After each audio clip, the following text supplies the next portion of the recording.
Bienvenue sur un 2 3 Stop. Je vous propose qu'on voit un petit peu cette affaire avec Pavel Durov. Qu'est-ce qui s'est passé? Et puis surtout, quelles sont les implications? Il faut quand même se rendre compte que Pavel Durov, Emmanuel Macron, a décidé de lui octroyer à titre exceptionnel un passeport français pour service et mérite rendu à la nation. Et en 2024, juste après les législatives, au lendemain, quasiment, on désigne un juge pour lui coller au basque et donc l'incriminer dans des histoires de pédophilie, de trafic de drogue, et puis tout ça en bande organisée, ce qui va permettre de faire passer donc la garde à vue de 48 heures à 96 heures, quand même. Ça tombe bien. Et puis, c'est étonnant, parce que finalement, ce qu'on lui reproche, on trouve aussi des choses plus ou moins comparables sur Instagram et sur la plupart des réseaux sociaux, WhatsApp et compagnie. On lui reproche par exemple d'organiser des conversations cryptées. Il n'est pas le seul à proposer ça. Et puis, tout ça vraiment est étonnant. Alors, il faut savoir qu'entre 2021 et 2024, le protocole de Telegram n'a pas changé. Les équipes n'ont pas changé de comportement, a priori non plus. Et sa coopération avec le gouvernement français n'a officiellement pas changé. Ou alors, il faut qu'on nous explique en quoi. Mais là aussi, ça peut être intéressant.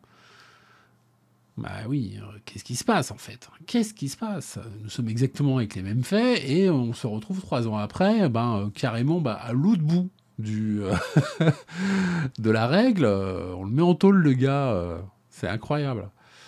Alors, on a un pouvoir exécutif en 2021 qui a considéré que Pavel Durov rendait des titres, des services exceptionnels, et donc on lui a donné à ce titre la nationalité française. Et par contre, le parquet, lui, s'occupe et est en charge de la politique de l'exécutif.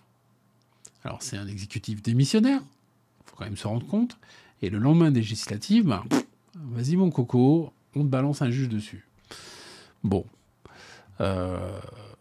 Pour moi, c'est des faits politiques.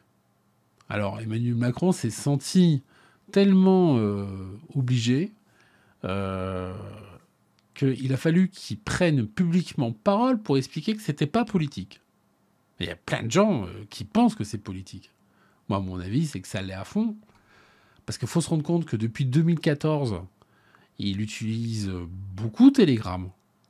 Et même, il faut se rappeler du Covid et puis de ses problèmes avec d'espionnage. Il y a eu donc des poussées pour que les conseillers, les membres du gouvernement utilisent Telegram. On n'arrêtait pas de nous expliquer ça sur les médias mainstream. Oui, j'utilise Telegram, c'est crypté. Ah oui, il faut se rappeler quand même des histoires. La NSA qui espionne François Hollande, Merkel. Donc du coup, Telegram a eu le vent en poupe. Il faut s'en rendre compte. Donc c'est tout ça vraiment, vraiment étonnant. Ça frise le ridicule. C'est absurde. Donc il y a quelque chose qu'on ne comprend pas. Et là, il faut tirer la ficelle. Voilà. Je compte vraiment sur vous pour partager ces faits, pour en discuter au bureau, pour commenter la vidéo si vous avez des éléments à apporter. Vraiment. Mais il faut battre le fer tant qu'il est rouge, afin d'avoir des explications, parce que c'est notre président, il nous doit des explications. On est un petit peu finalement la risée du monde, déjà avec la cérémonie d'ouverture des JO, mais là aussi, on se retrouve avec des Émirats qui menacent la France de rétorsion économique, de faire annuler donc à peu près l'un des rares trucs qu'on arrive à exporter, qui sont donc des armes de guerre. C'est pas très glorieux, mais bon, c'est le cas. On exporte beaucoup, ça nous fait rentrer beaucoup d'argent, beaucoup de devises, et Dieu seul sait à quel point on en a besoin.